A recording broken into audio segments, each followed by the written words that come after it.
بسم اللہ الرحمن الرحیم۔ شہر اللہ المحرم، جسے محرم الحرام بھی کہا جاتا ہے۔ محرم کا لفظی معنی ہے حرام کیا گیا، یعنی جس مہینے کی حرمت ہے، جس میں بہت سے ایسے کام حرام کیے گئے ہیں جن کو ایک مسلمان نہیں کرتا یا ان کا کرنا اس کے لیے حرام میں آتا ہے۔ محرم کے مہینے کو شہر اللہ کہا جاتا ہے، اللہ کا مہینہ۔ اس مہینے کی تعظیم کی وجہ سے اس کو اللہ کا مہینہ کہا جاتا ہے۔ اس سے اس مہینے کی امپورٹنس کا پتہ چلتا ہے۔ صحیح مسلم کی روایت میں آتا ہے، ابو ہریرہ رضی اللہ عنہ سے روایت ہے کہ رسول اللہ صلی اللہ علیہ وسلم نے فرمایا، رمضان کے بعد سب سے افضل روزے اللہ کے مہینے محرم کے ہیں۔ تو گویا اس مہینے کی بھی خاص عبادت پھر کیا ہوئی؟ روزے۔ عشر ذوالحجہ میں تو پہلے 9 دن کے روزے تھے، لیکن اس میں پورے مہینے میں سے جب بھی آپ چاہیں روزے رکھ سکتے ہیں۔ ضروری نہیں کہ پورے ہی مہینے کے روزے رکھیں جیسے رمضان میں رکھے جاتے ہیں، لیکن 10 تاریخ کا روزہ جو ہے اس کی خاص فضیلت ہے۔ محرم الحرام کی ایک اہمیت کی وجہ یہ بھی ہے کہ یہ ہجری سال کا پہلا مہینہ ہے، تو یہ مہینہ عظمت اور برکت والا ہے اور حرمت والا ہے۔ حسن بصری کہتے ہیں کہ بے شک اللہ نے سال کی ابتدا بھی حرمت والے مہینے سے کی اور اس کا اختتام بھی حرمت والے مہینے سے کیا، یعنی آغاز بھی حرمت سے، اختتام بھی حرمت پر۔ سال میں رمضان کے بعد اللہ کے ہاں محرم سے بڑھ کر عظمت والا کوئی مہینہ نہیں۔ تو اس سے کیا پتہ چلتا ہے کہ اگر جس کام کے آغاز میں اور جس کے اختتام پر خصوصی ہدایات دی جائیں اور اللہ سبحانہ وتعالیٰ کی عبادت اور خصوصاً روزے وغیرہ کی عبادت کی طرف متوجہ کیا جائے تو سال بھر بھی پھر اس کی عادت اپنا لینی چاہیے۔ نئے سال کا آغاز جو ہے وہ دعا سے کرنا چاہیے۔ عبداللہ بن ہشام سے روایت ہے، وہ کہتے ہیں کہ جب مہینہ یا سال آتا تو رسول اللہ صلی اللہ علیہ وسلم کے صحابہ یہ دعا اس طرح سیکھتے جیسا کہ وہ قرآن سیکھتے، اللہم ادخلہ علینا بالامن والایمان والسلامت والاسلام وجوار من الشیطان ورضوان من الرحمن۔ اس کا معنی ہے، اے اللہ اس مہینے کو یا اس سال کو ہمارے اوپر امن اور ایمان، سلامتی اور اسلام کے ساتھ، شیاطین سے بچاؤ یا شیطان سے بچاؤ اور رحمان کی رضامندی کے ساتھ داخل فرما۔ محرم کا مہینہ چونکہ حرمت والا مہینہ ہے تو اس مہینے میں خاص طور پر آپس میں ایک دوسرے پر ظلم کی ممانعت ہے۔ قرآن مجید میں آتا ہے، ان عدت الشہور عند اللہ 12 شہرا فی کتاب اللہ یوم خلق السماوات والارض منها 4 حرم ذلک الدین القیم فلا تظلموا فیہن انفسکم۔ بے شک مہینوں کی گنتی اللہ کے نزدیک اللہ کی کتاب میں 12 مہینے ہیں، جس دن سے اس نے آسمانوں اور زمین کو پیدا کیا، ان میں سے 4 حرمت والے ہیں، یہی سیدھا دین ہے، سو ان میں اپنی جانوں پر ظلم نہ کرو۔ تو میسج کیا ہے؟ فلا تظلموا فیہن انفسکم، اپنے آپ پر یعنی ایک دوسرے پر ظلم نہ کرو۔ تو کیا نہیں کرنا اس مہینے میں؟ ظلم نہیں کرنا۔ ظلم کی کون سی شکلیں ہوتی ہیں؟ ظلم ہوتا ہے کسی کو اس کے حق سے محروم کرنا، کسی کا حق چھیننا، کسی کا حق مارنا۔ اس کا یہ مطلب نہیں کہ باقی مہینوں میں ظلم کر سکتے ہیں، اس کا مطلب یہ ہے کہ دوسرے مہینوں کی بنسبت ان حرمت والے مہینوں میں ظلم بہت بڑا گناہ اور بوجھ ہے۔ اگرچہ ظلم ہر حال میں بہت بڑا گناہ ہے، مگر اللہ جس کام کے گناہ کو چاہے بڑھا دے، جیسا کہ اللہ جس کام کے اجر کو چاہے بڑھا دے، یعنی وہی نماز ہوتی، وہی صدقہ خیرات ہوتا ہے، لیکن عشرہ ذوالحجہ میں اس کا اجر کئی گنا بڑھ جاتا ہے۔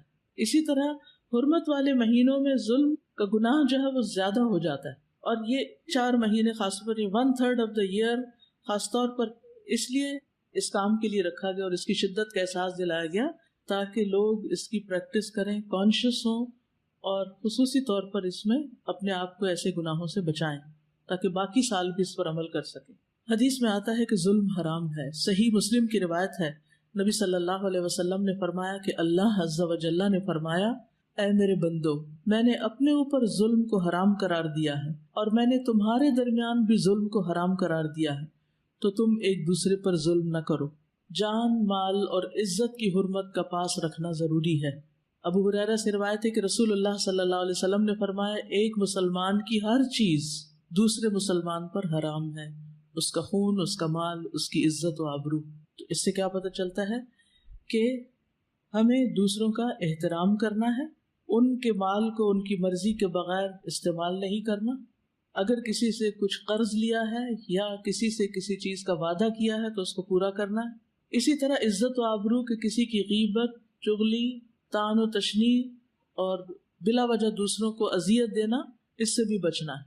یعنی اس کا یہ مطلب نہیں باقی دنوں میں غیبت حرام نہیں، لیکن ان دنوں میں خصوصی طور پر اس سے بچنے کی پریکٹس کرنا ہے، کیونکہ اس میں ایسے کاموں کا گناہ اور زیادہ بڑھ جاتا ہے۔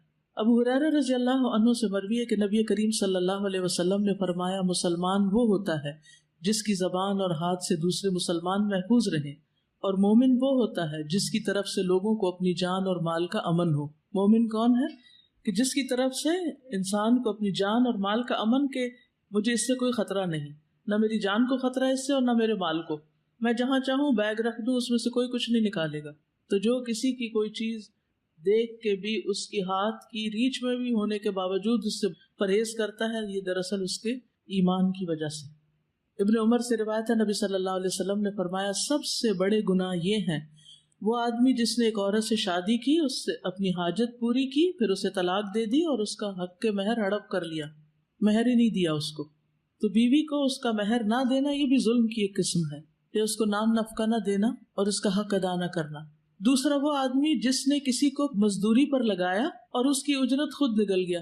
ایسے بہت سے واقعات ہمارے ملک میں بہت عام ہیں کہ کام کرا کے کسی کو کام پہ رکھ کے مہینے کے بعد اس کو چھٹی کرا دینا، اس کو اس کا حق نہ دینا۔ ویسے مزدوروں کو کسی بھی کام پہ لگا کے ان کو یا حق دینا ہی نہ یا پورا نہ دینا، یہ بھی ظلم کی شکل ہے۔ تیسرا وہ آدمی جس نے کسی چوپائے کو بے فائدہ قتل کر دیا، یعنی جانوروں کے بھی حقوق ہیں، ان کو بھی بلا وجہ نہیں مار سکتے آپ، ایک شغل تماشے کے طور پر۔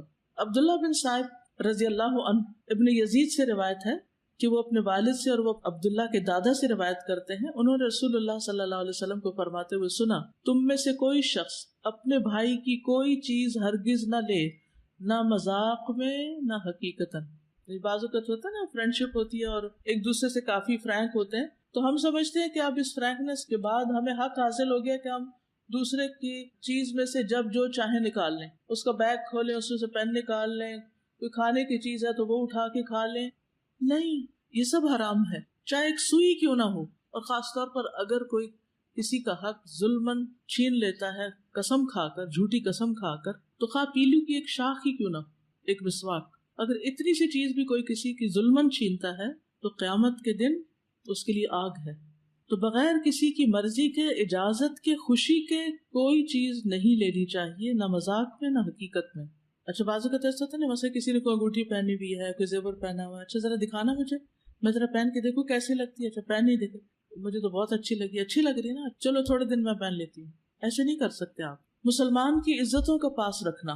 انس بن مالک کہتے ہیں کہ رسول اللہ صلی اللہ علیہ وسلم نے فرمایا جب مجھے میرے رب عز و جل نے معراج عطا کی تو اس رات میں ایک قوم پر میں گزرا، ان کے ناخن تانبے کے تھے، وہ ان ناخنوں سے اپنے چہرے اور سینے کھرچ رہے تھے۔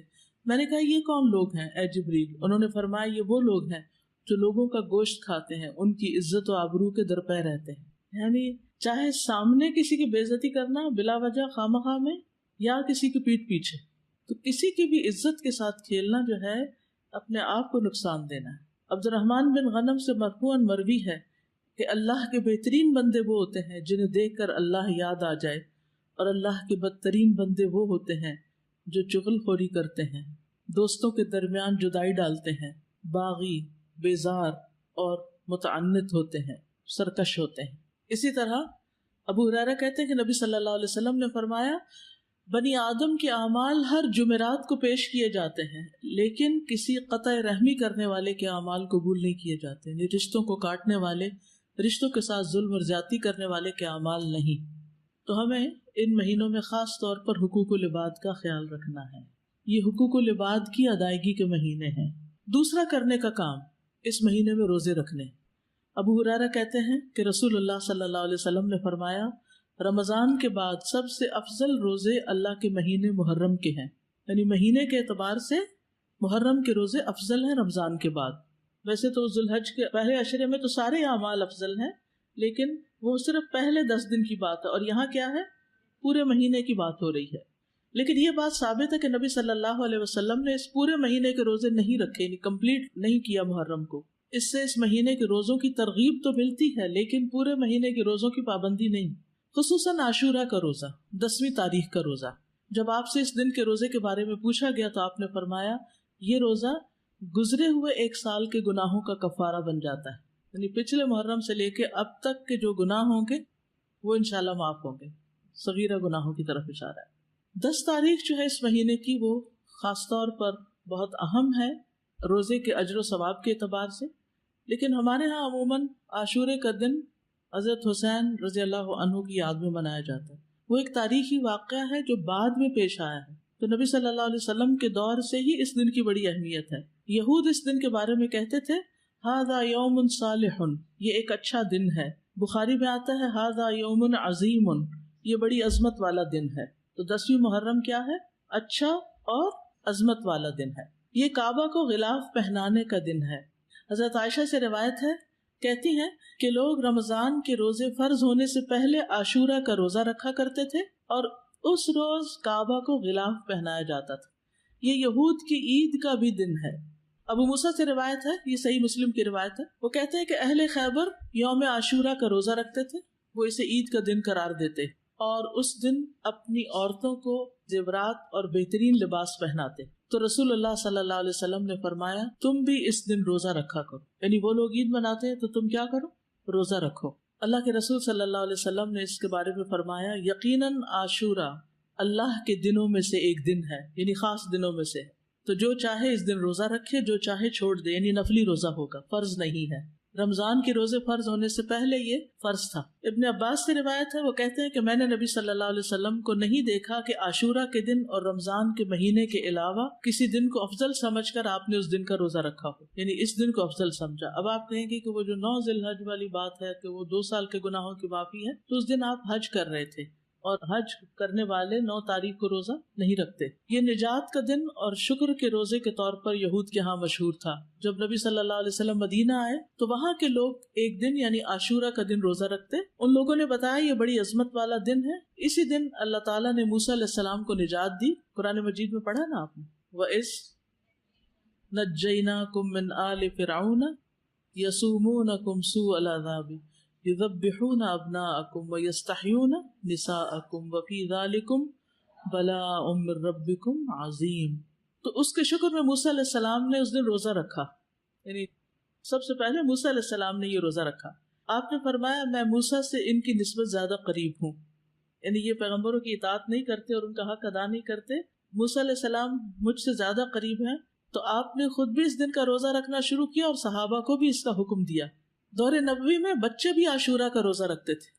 ربیہ بنت معوذ سے روایت ہے کہ نبی صلی اللہ علیہ وسلم نے عاشورہ کی صبح انصار کے گاؤں میں کہلا بھیجا، جس نے صبح اس حال میں کی ہو کہ روزے سے نہ ہو تو وہ اپنا باقی دن پورا کر لے، یعنی درمیان میں بھی روزے کی نیت کی جا سکتی ہے، نفلی روزے کی، اور جو شخص روزہ دار ہو تو وہ روزہ رکھے، یعنی جسے نیت کر لیا وہ پورا کرے۔